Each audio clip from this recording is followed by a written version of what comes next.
Hi guys, and welcome back to King Robert Baratheon. Now, I'm really sorry about this. I had some technical issues where essentially I recorded an entire episode, and only after the recording did I realize that my mic wasn't working. It was plugged in, it looked to be working, everything seemed fine, but for whatever reason it didn't record my audio, and I could have redone it, but it was so much stuff happened in this episode. So much very, very important stuff happened that I really felt it would just be taking away from you guys if I redid this, because I know things wouldn't happen the same. So what I'm gonna try to do now is essentially dub over most of the things that happened. Not in an authentic way, because you know it's not authentic. I'm just gonna kind of explain things as they go along, give some commentary, I suppose. Essentially, right now I'm just recapping the previous episode like I usually do, telling about what happened, Aegon dying. I found out that Rhaenys was actually a lover to Rain Waters, the Valyrian bastard. Yeah, he helped us kill Aegon, but apparently he was sleeping with Rhaenys, which I thought was really interesting. And Viserys got married. I also noticed here. I had not noted in the last episode, I didn't see it. But apparently he got married to some random peasant girl. And, yeah, I started a plot to try to kill him. Or I had started a plot, I think, to try to kill him in the last episode. Because he's an actual threat to my realm. And King Robert can't have that. He can't have that around. So we're going to have to take him out probably at some point. And he actually has beneficial traits, as you can see. I mean, Lunatic isn't as bad. Neither is Fire Obsessed, really. Minor opinion modifiers. Everything else, like Zealous, Honorable, Diligent, Brave. Everything else there is really good for him. So I'm kind of worried that at some point, some of the vassals might rise against me and try to put Viserys on the throne. As for Rhaenys, well, she's not much of a threat. You can see from her traits she's not very good. She got the short end of the stick. With Aegon dead, they're the only two Targaryens left, at least for the moment. But Rhaenys does have a lover, which is scary because she could have a bastard. So here I finally noticed Edmure died under suspicious circumstances, which means his daughter Walda is now Lady of the Trident. And she's immediately starting a bit of naughtiness with the Lord of Willowwood. So what I do here is I command them to end the war, just to kind of get favor a little with Lady Tully. Ugh. While also keeping peace in the Riverlands. Always good to have some loyal lords. Carlton Shelstead, Master of Coin, died from too much drinking. Gotta replace that, so I do appoint Lord, who do I appoint? I think I appoint Montford. Yeah, Montford Bywater is who I'm going to appoint now as Master of Coin. He seems pretty good. I mean, he's +5 of me, so he doesn't think bad of me, whereas other lords aren't too good. They don't love me. He'll be fine. He should do okay.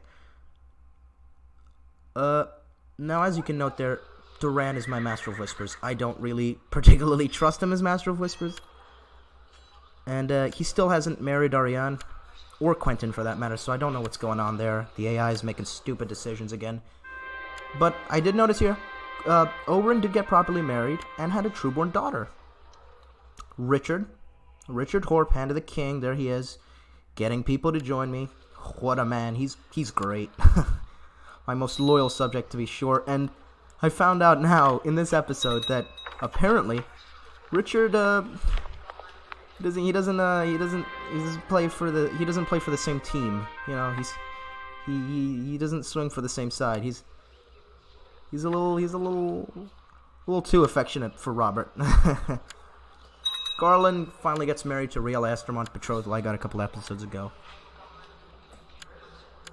So that should be a way of getting the Estermonts off my back. They've been complaining about me awarding titles to other people, whatnot.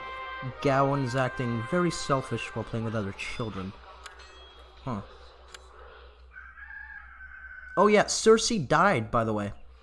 She left her daughter, and Tywin kind of got what he wanted. Cersei's dead. Jaime is Lord of the Westerlands. Cersei did her duty, marrying, noble houses and getting him allies for House Lannister, while Tyrion, meanwhile, was exiled across the Narrow Sea, so everything went well. Your Gawain Catherine being selfish. Obviously, Robert doesn't care. He's got better things to do. Just force train him a little, and of course he gets wounded again. Unbelievable. Well, here, Thormor Ironmaker. Now this is very interesting. He's trying to conquer the Southern Stepstones. Another Ironborn, and as you guys might know, Euron Greyjoy, in the last episode, attacked the Stepstones and crowned himself king. There he is, King Euron Crozai. He's king of the Stepstones. So the fact that Ironmaker's attacking could threaten Euron's expansion into the Stepstones. A lot of Ironborn activity there. Obviously, Rexstone's not a particularly strong castle. 700 levy, 300 garrison, very weak. Shamal is just as weak, and the Lord is Amirman, but who's got a generic last name.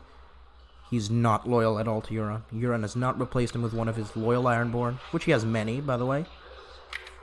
And he's instead got this guy, who's not really a good lord to have.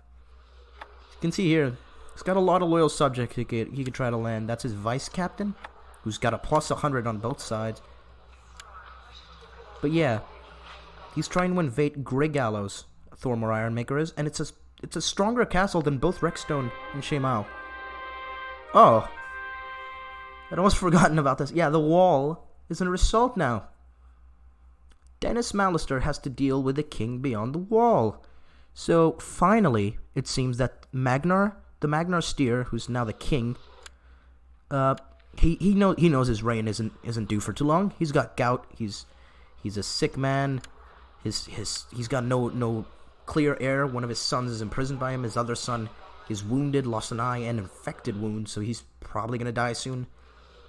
He doesn't have a clear heir. He doesn't seem to be very healthy himself, and his vassals don't particularly like him. As you'll see here, only like half of them like him. So instead of trying to conquer some of the other provinces that are left unconquered, the Frozen Shore and Hardhome, it seems Steer's gonna try his luck now. He's gonna go with his 3,000 men and see what he can do to the Night's Watch. I have to see how that plays out for him. Doesn't look too beneficial, obviously, with the King of the Iron Throne ready to join. Because we are going to join. I mean, it's Robert. He loves war. Magnar Steer has 3,000 men. Dennis only has 2.3. So if I didn't join, might actually be a pretty even fight. Obviously, Ronald Harkley, still commander of the Shadow Tower. Still Cotter Pike as commander of Eastwatch. He's got a decent group there. Loyal men. And he hasn't actually colonized any of the ruined castles. As I noted here. Which is interesting. You do see quite a bit in some playthroughs, the Night's Watch colonizing them. Dennis hasn't yet. So we'll ready the men, we'll ride north, and we'll see what we can do. Yeah, Robert's still a tyrant from last episode. Give Gladden some money, sure. Doesn't really matter much to me. Robb Stark. He's still too young to lead men. He's 14, though, almost coming of age. I do give him a betrothal here to someone, because I don't want him to end up like Arianne Martell or Quentin, unmarried at 14. Well, not even at 14. Arianne's like 22 and unmarried. There's George R. R. Martin's daughters. They're both available for marriage. I think would be hilarious to marry to Rob. But obviously they're very lowborn. I mean, he was the commander of the Dragon Gate. So I just betroth them here to Cymril Penrose, since the House Penrose has been very loyal to me. Or I'm going to in a second. Jocelyn's marrying a Catherine, because it's a matrilineal marriage. She hasn't turned out great, and she's pretty decent, actually, at intrigue. Robb is turning out really well diplomatically, and that's thankfully what they're focusing on. Yeah, we'll betroth them to the Penrose girl, as I said a second ago, because they have been loyal to me in the other wars, and hopefully that can appease them. A good marriage to the Lord of the North. My stepson is pretty good. There's Ariane Martell, still unmarried at 21. Unbelievable, the AI there. So what I'm going to do here is I'm going to get 10,000 men in Winterfell.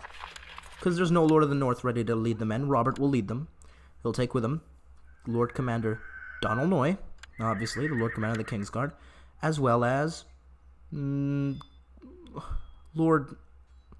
Gawain Wild is who I take here. Yeah, the Lord of Cracklaw Point, who's a pretty decent commander as well. He's been loyal to me.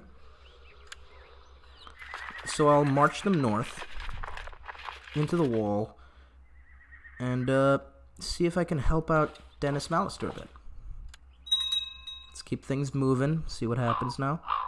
Betrothal, okay.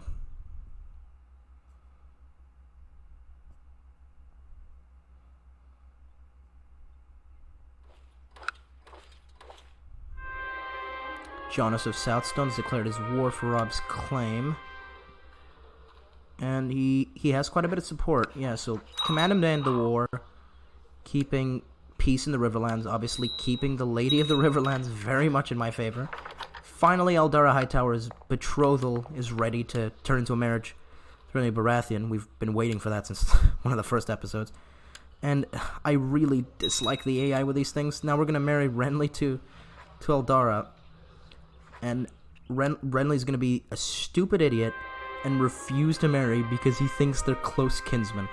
Which obviously is untrue. It's a dumb bug that I've seen, at least, a lot of times in CK2 happening, especially in this mod, where if you marry off a kinsman to someone random, seems they often come saying that they don't like the prospect of marrying a close kinswoman. Obviously, House Hightower is not close to House Baratheon. But yeah, Renly breaks that betrothal, which gets all the Hightowers pissed at me. It's a very stupid thing, and I have to get him married again, and no longer have the privilege of looking for someone highborn, because he's now 21 years old, still unmarried, and I kind of need him to get married immediately.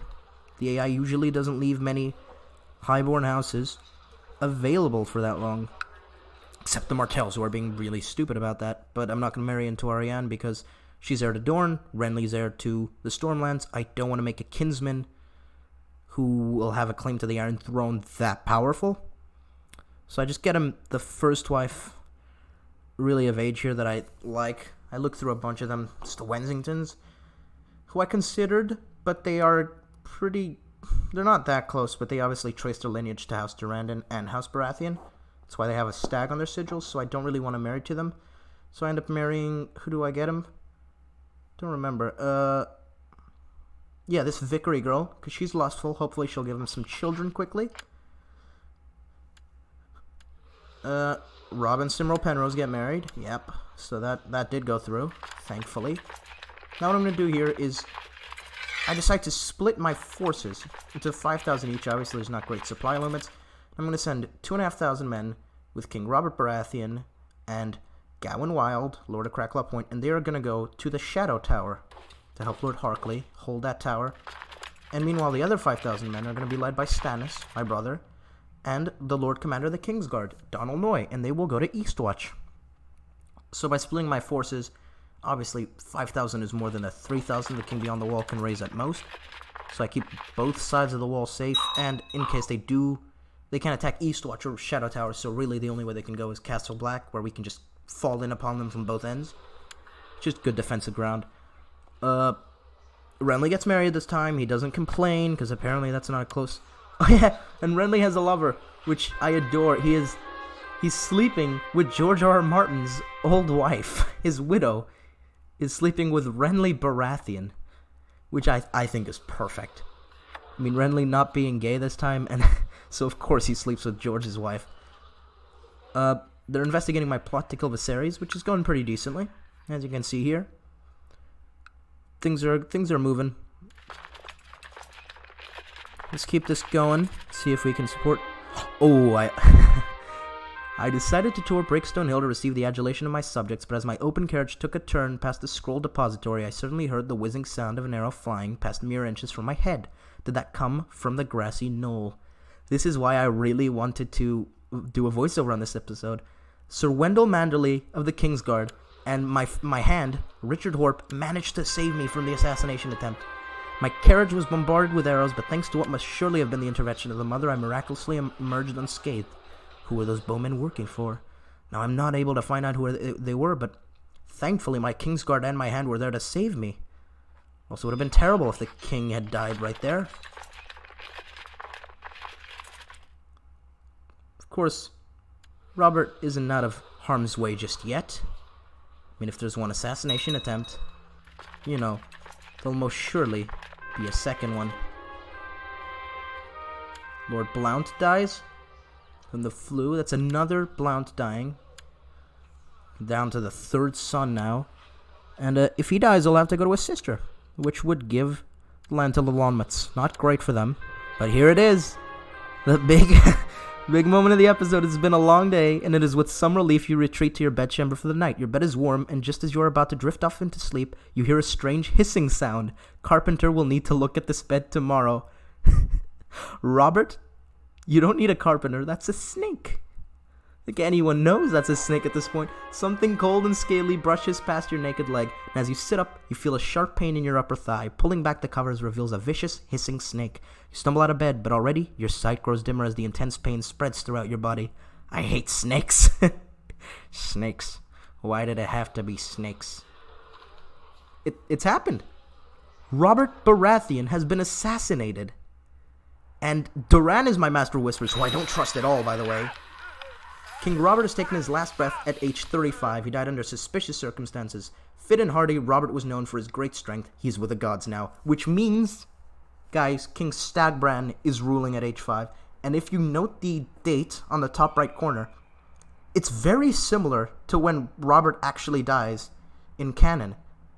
Which I thought was a really cool thing to happen. That he got assassinated at about the exact same time. Now, Stagbran's ruling, and he's only 5, which means we're going to have a regency. And since he doesn't have any traits, and obviously it's a regency, what I'm going to do is I'm going to play after what the regent's traits are from now on, till the regency ends. And it leaves us in a tough position, because he doesn't have any direct heirs, as in his sister can't rule because it's agnatic primogeniture. We still have Richard Horp as our hand, and our new heir, Stannis, by the way, our uncle, who is celibate this time. Maybe he won't make a play for the throne this time. And we've had Richard Horp, the Hand of the King, appointed as regent. This time, no Lannisters to get the Hand of the King killed, or imprisoned and blamed for the death. Father Robert has died, and now it falls on you to decide whether to make the funeral a big and special event, or just keep it a small and private one. Now, I could make it a big funeral, it'd be great, but obviously I'm following what my hand says for the moment. And as you can see here, Richard Horp is very paranoid. He's ruthless, he's cynical, and he knows Robert he survived an assassination attempt and got killed immediately after. So, I don't think that he believes Stagbran is safe. He wants to save his best friend and potential crush's son from assassination. So, he's definitely not going to put him out in the open in a big funeral. He's going to keep it small and private to make sure that Stagbran is safe. That is Richard Horp's priority right now, keeping the young king safe.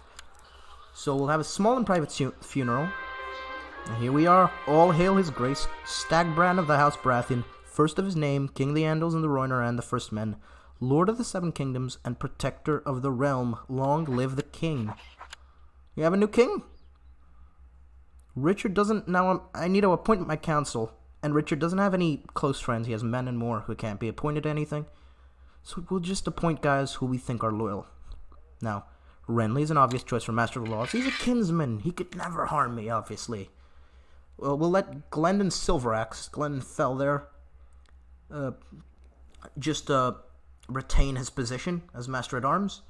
Since we trust him decently. He was loyal to Robert. We need a new Maester, which will just be the old one, sorry, the Grand Maester. Sapton will stay the same.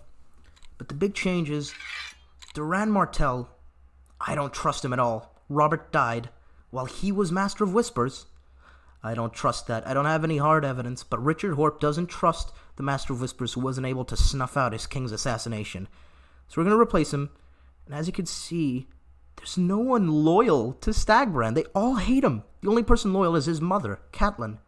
But she's terrible at intrigue. So we'll just go with Lady Irma Sandy, who's decent. And we'll send her a gift to see if she'll stay on side of the young king.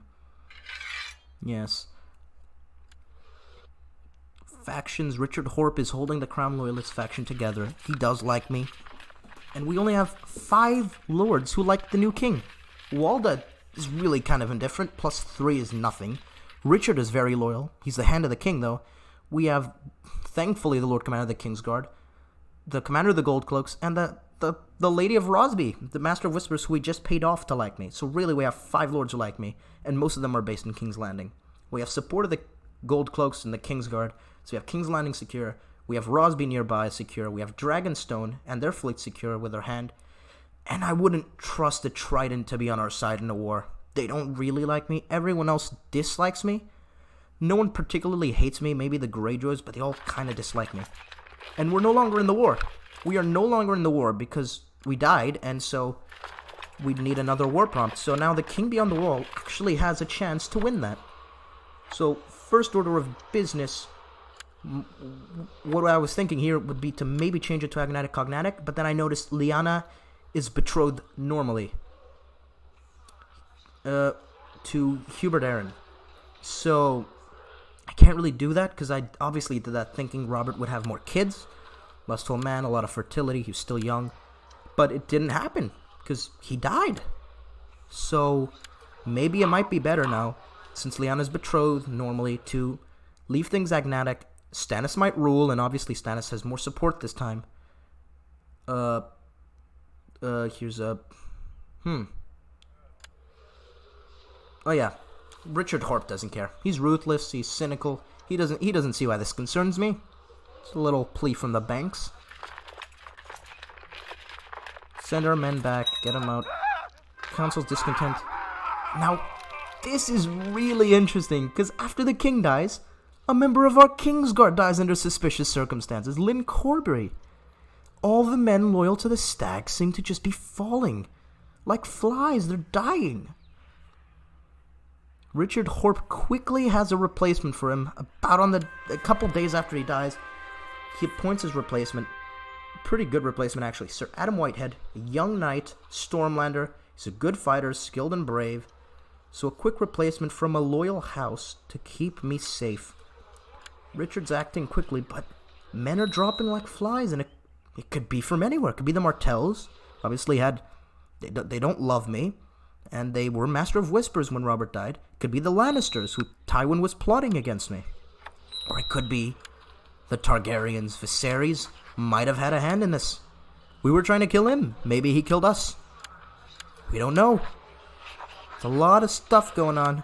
Jocelyn Stark finally gets married normally, matrilineally, to keep House Stark going. But things are going very shady now. Don't feel very safe for the Baratheons.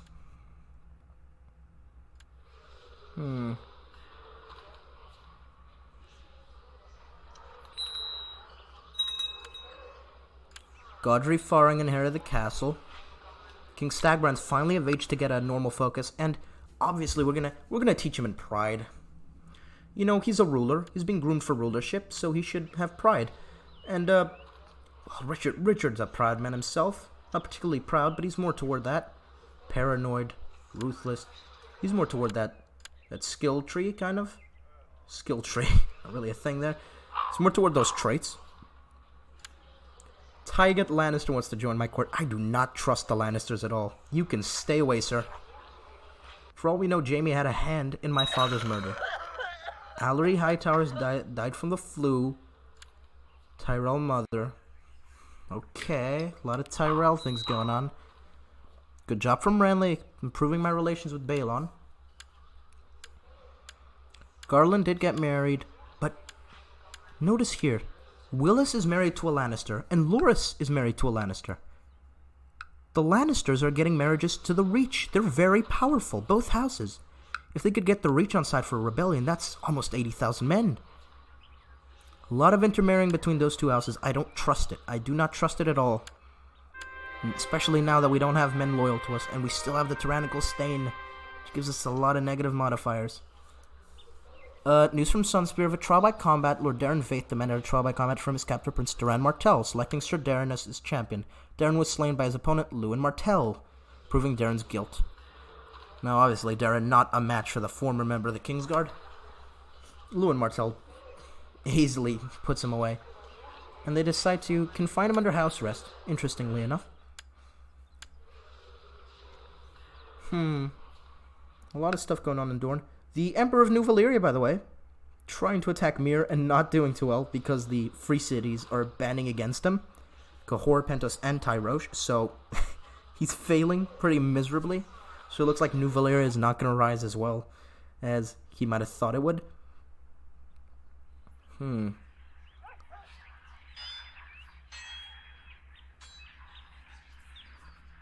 Let's have a look at maybe a smith to make a crown for King Stagbrand. That's what I want to do, potentially, but apparently you can only use a smith if you're of age, so he'll just wear his father's storm crown of the Durrandon Kings for now, until he can get his own, because I don't want to wear one of the Targaryen ones.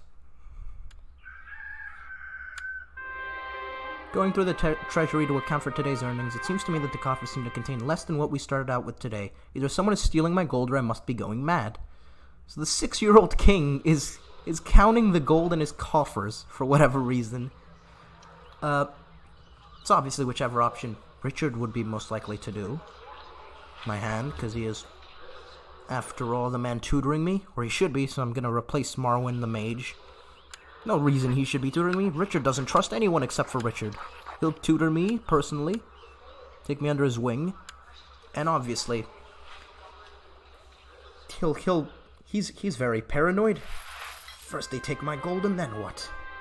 Now look at this. Meryn Greyjoy is also invading. He's also trying to make an invasion. It's another Ironborn. Euron's taken Kingdom of Stepstones. Thormar Ironmaker's invading a province in the Stepstones, and now Meryn is trying to invade Elise, which shouldn't go too well for him. I mean, he has 1.8 thousand men, and Elise has 4,000, and not even to mention, you know, what the garrison is in the province of Elise. Yeah, 2.5. Not gonna get there.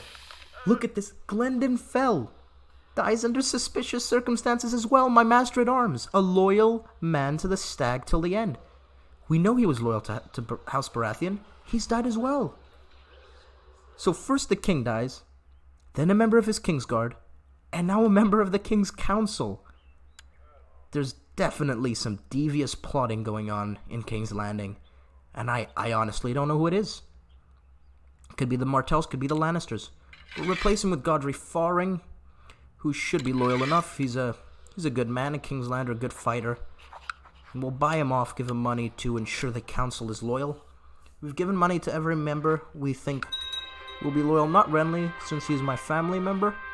He should be. He can't betray us. He's my uncle. He wouldn't do anything. Give Montfort Bywater. He's wounded. Oh. Give him some money, though. Maybe? No? Okay. Well, Balon. Yeah, just a little try by combat. Andric the Unsmiling, by the way. 170 personal combat skill. Not fair at all. That he meets Tarl the Thrice Drowned. Not a fair match. Balon was doomed from the start. That Balon, not Greyjoy. Balon Greyjoy was fine. But yeah, a lot of plotting going on. Men loyal to the House Baratheon are just dying. And it seems to have no end. You see the factions are already sprouting. One for the Black Pearl for the Iron Throne, another for Balon to lower Crown Authority, and the Crown Loyalist faction is empty. Now, it wouldn't be bad if Stannis inherited, because if Stannis wasn't on the throne, this time at least, he's got the loyalty of the Stormlands. They all like him. As you can see from his vassals. They are all very loyal to Stannis. So, if he inherited, I would be probably in a better position. We'd at least have the Stormlands secured. If he became king, we don't know who's plotting against us. Could be Renly. Could be. Because after Stannis, he stands to gain the throne. He doesn't have an heir yet, but he's married, and he has a lover. Obviously, we also have my bastard half-siblings. Now, This is interesting. Willis wants to marry his youngest brother, Osmond, to my mother, Catelyn. Because the Tyrells are so intermarried with House Lannister, because they've married Willis and Loras off to House Lannister, I do think it's a good move. Now, it could be they're just marrying into House Tully to secure them into this rebellion, into this potential plot, to get House Tully and House Stark into their plot. But I think it's better that we get House Tyrell directly married to us.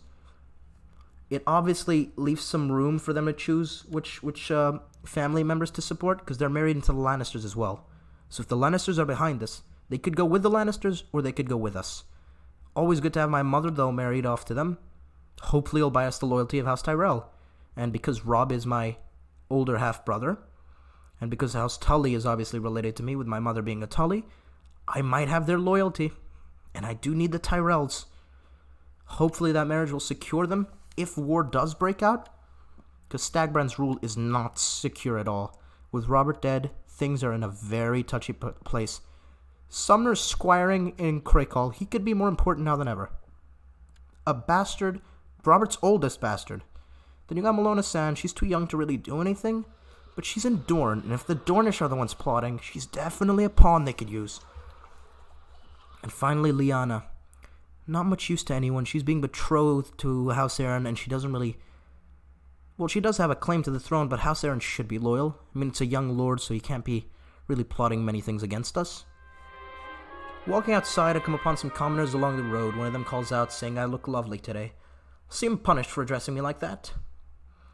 Or I'll nod and accept the compliment graciously. Now, I don't think Richard would trust that. He's a very paranoid man. He's ruthless, wroth, cynical. I don't think he believes that's just a compliment. He thinks that's some sort of code word or something, maybe to assassinate the young king. So we'll definitely have to keep him safe. We have to punish the peasantry. They can't address the king. It's dangerous. So I will see him punished for addressing me like that, and that means King Stagbrand gains the trait haughty. And a 50% chance the peasantry gets angry. My treatment of that uppity peasant really put him and others in their place. I know how to handle these things, and the peasants are upset. And I'm haughty, which is not a great path to go in. Jocelyn's become better in learning. She doesn't stand to gain anything, but she is my half-sister. So I do have Stark siblings, which is interesting. They obviously they aren't in the line of succession, but, I'd watched the cook scold John and the Master of Whispers try to bribe him to give back her quill to no avail. I held the bluish, precious quill in my right hand and a cookie in my left. While playing with it and eating cookies, I did not notice John sneak up on me and snatch the quill from my hands. Hey, give that back, that's mine now. So I become rivals with John Waters, the Catherine bastard. He's a fool. He's a bastard child, and he's rivaling the young king. You are not going to do too well, John. Jaime Lannister, now known as the Unworthy. I'm sure Tywin would hate to hear that. But yeah, I do think I'm ending this episode here. Let me just check. Yeah, so I'll pause it here and just give a little run through. Again, I'm really sorry I had to do this episode here. I just thought it was way too important not to. I mean, you saw firsthand what happened. The assassination of the king is major, but to follow it up with so many more devious intrigues, the death of our Kingsguard, the death of our counselor, it's not a coincidence. There's someone plotting something massive to depose House Baratheon, and Richard Hort can't let that happen, because he's basically who we're playing as now. He's the hand of the king who rules the throne for now. Stagbrand is only 6. He's still got 10 years to go before his regency's done. He's got a load of time. And there's snakes around every corner.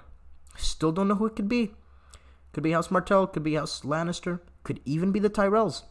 Or it could be one of the closer houses, the Tullys maybe, the Starks. Maybe they aim to claim the throne for themselves. They're very close kinsmen of mine, half-brothers, but they're not directly linked to the crown, obviously.